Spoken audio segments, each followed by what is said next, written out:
I'm going to show you how to replace the images that you see in your website.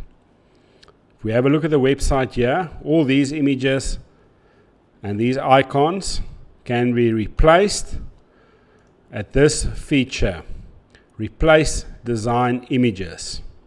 If you click that, we show you all the images that are used in your website design.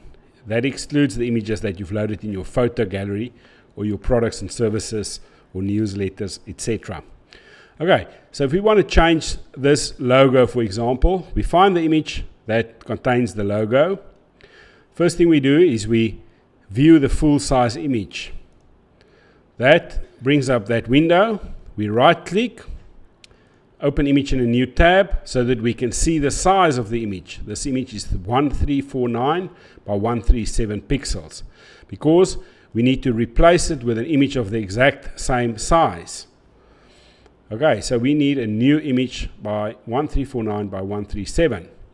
The two other buttons here are download the image and upload a new image. So we click on upload a new image.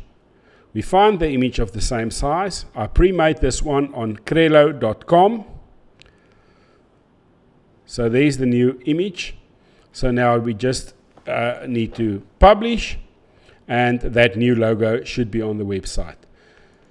Okay, so if we refresh, it may or may not show. Sometimes the cache doesn't show it immediately. Then what you do is you, on Windows, Control F5, on a Mac, Control refresh, and it will load you the new logo.